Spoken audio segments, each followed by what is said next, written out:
ഇന്ന് നമ്മൾ ടാറ്റയുടെ ടിയാഗോ NRG എന്ന് പറഞ്ഞിട്ട് ഒരു വെറൈറ്റി വാഹനമായിട്ടാണ് വന്നിരിക്കുന്നത്. 2021 മോഡലാണ്. NRG സ്റ്റാൻഡ്സ് ഫോർ എനർജി എന്നാണ് ടാറ്റ ഉദ്ദേശിക്കുന്നത്. അതായത് നമ്മൾ പോളോയുടെയൊക്കെ GT പോലെ യുവാക്കളെ ആകർഷിക്കാനായിട്ട് ഒരു സ്പോർട്ടി മോഡൽ, അത് നമുക്ക് വണ്ടി കാണുമ്പോൾ തന്നെ മനസ്സിലാവും. സാധാരണ ടിയാഗോന്നും തികച്ചും വ്യത്യസ്തമായിട്ടൊരു സ്പോർട്ടി മോഡലോട്, അതായത് ബീഡിങ്, ബ്ലാക്ക് ബീഡിങ്ങും ഇതൊക്കെ വെച്ചിട്ട് വളരെ ക്യൂട്ടായിട്ടാണ് ഇത് ഡിസൈൻ ചെയ്തിരിക്കുന്നത്.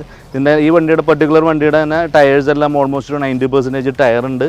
ഇതിൻ്റെ ഈ ബ്ലാക്ക്, ഇതിൻ്റെ ഈ പ്ലേസിംഗ് ഒക്കെ വളരെ മനോഹരമാണ്. അപ്പോൾ നമ്മുടെ ഈ ടിയാഗോക്ക് നിങ്ങൾ എന്തെങ്കിലും ഭംഗിക്കുറവ് ഫീൽ ചെയ്തിട്ടുണ്ടെങ്കിൽ അതിൻ്റെയൊക്കെ മുകളിൽ അടിപൊളിയാക്കിയിട്ടാണ് ചെയ്തേക്കുന്നത്. ഡിസൈനും അതുപോലെ തന്നെ ഫുൾ ഓപ്ഷൻ ആയതുകൊണ്ട് തന്നെ ഇതിൻ്റെ റിയർ വൈപ്പർ ഉണ്ട്, ക്യാമറ ഉണ്ട്, സെൻസേഴ്സ് ഉണ്ട്. ഇതിൻ്റെ ഈ ബ്ലാക്ക് ബീഡിംഗ് ഒക്കെ വെച്ച് ഒരു അടിപൊളി സ്പോർട്ടി മോഡൽ സാധനം. ഇതിപ്പോൾ ബ്ലാക്ക് ഈസ് ബ്യൂട്ടിഫുൾ എന്ന് പറഞ്ഞാൽ അതിൻ്റെ അത് കയറിയിരിക്കുമ്പോൾ തന്നെ ഒരു ബ്ലാക്ക് ഡിസൈനാണ്, പക്ഷേ അടിപൊളി. അതിൻ്റെ ഇടയിൽ ഒരു ഗ്ലോസിയും മാറ്റൊക്കെ കൂടി മിക്സ് ചെയ്ത് ടച്ച് സ്ക്രീൻ ഉണ്ട്, AC, പവർ സ്റ്റിയറിംഗ് ചെയ്യാവുന്ന എല്ലാ അടിപൊളി പരിപാടി. അതുപോലെ തന്നെ ടാറ്റയുടെ സേഫ്റ്റി ഫീച്ചേഴ്സ് നമ്മൾ പറയേണ്ട കാര്യമില്ല, നിങ്ങൾക്ക് എല്ലാവർക്കും അറിയാം.